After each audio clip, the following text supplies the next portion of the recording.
Founding elder exits Gateway Church as attendance falls in wake of Robert Morris scandal.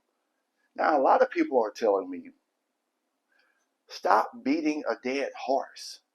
Why do you continue to talk about Gateway Church and Robert Morris? And the reason I continue to talk about Gateway Church and Robert Morris is because, number one, this is my YouTube channel. And number two, these are the consequences that happen with anyone who continues to live a lifestyle of sin and makes the choice to take advantage of a 12-year-old kid. So that's why I'm going to continue to talk about this. I'm going to continue to give my opinions based on, and the facts based on the Word of God, and continue to bring this to light, bring the consequences to light, because you reap what you sow. And as we've been seeing over these weeks and these months, that if an organization is a family, is established on a faulty foundation, these are the things that will happen. These are the consequences. So without further ado, let's listen in to the latest information from the local news here in DFW. The church tells me that longtime elder Steve Dulin will not get any severance pay. They also say that he's not leaving because of any findings in that ongoing investigation of Pastor Robert Morris.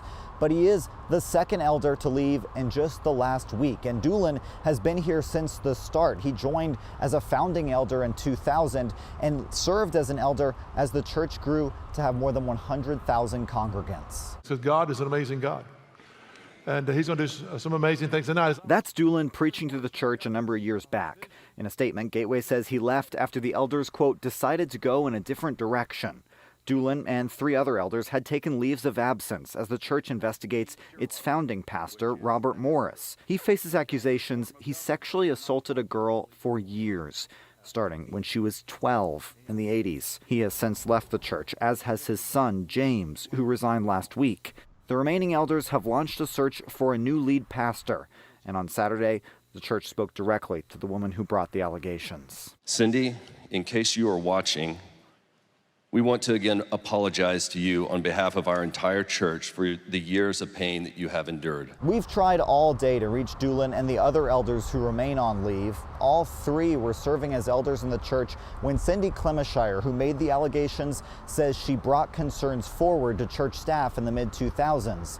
The law firm the church hired to look into all of this told me they have no updates on their investigation. In Southlake, I'm Cole Sullivan. Gateway Church, of course, which is in Southlake, has announced the exit of founding elder Steve Dulin as an independent investigation of Child SA allegations made by, of course, we know, Miss Cindy Clemishire against founder Robert Morris remains underway. Now, Dulin's exit, which continues the snowballing fallout from Clemishire's allegations against Robert Morris, came in a statement from Gateway Church, cited by then WFAA. The announcement also came less than a week after the church revealed that Morris's son, James, and his wife, Bridget, also mutually agreed with Gateway leaders to step down from the helm of the church just weeks after he took over in the wake of his father's resignation. Both Dulin and James Morris, along with 2 other Gateway Church elders, were asked to take a leave of absence from the church after Haynes and Boone LLP, the firm, doing an independent investigation, recommended the move, according to the statement.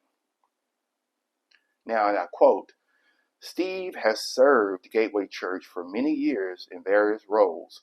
We love Steve, his wife, Melody, and their family, and sincerely thank them for investing their lives here at Gateway Church. They have faithfully served our congregation, our community, and our church throughout the years, the statement said.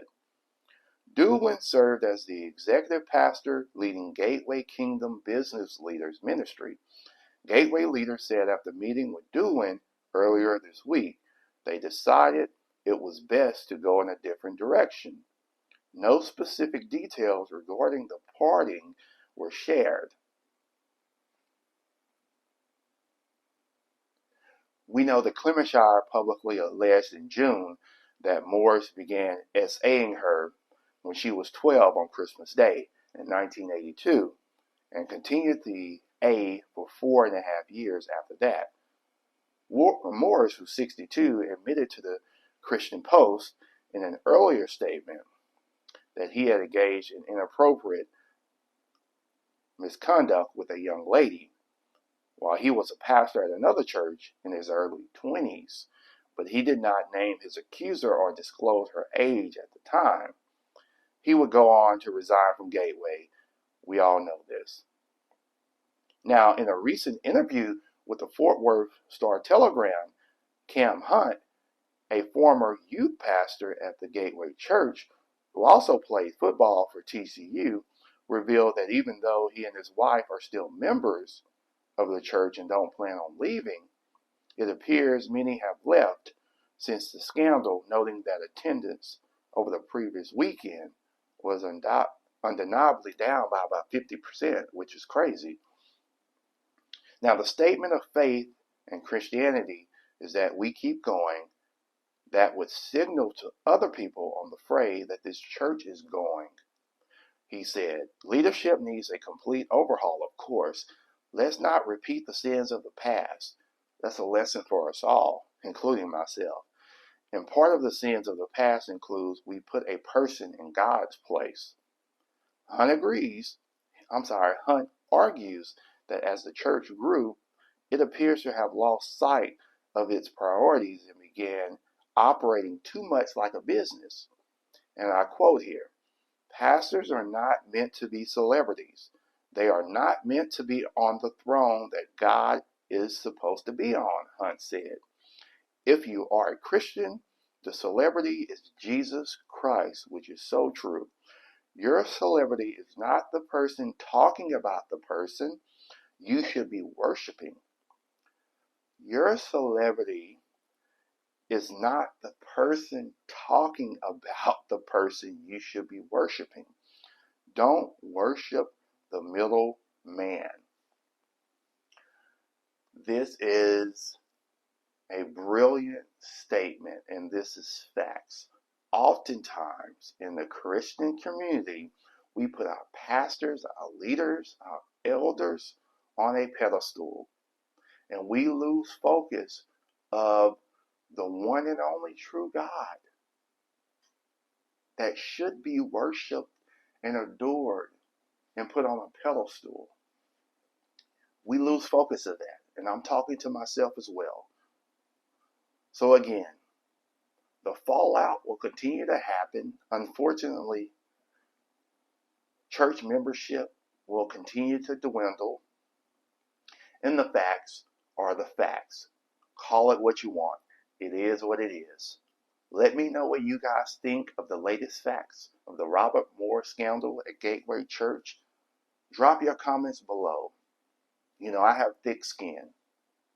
I will continue to be the dead horse if there's information, new information, to be shared. Again, let's all strive to do better.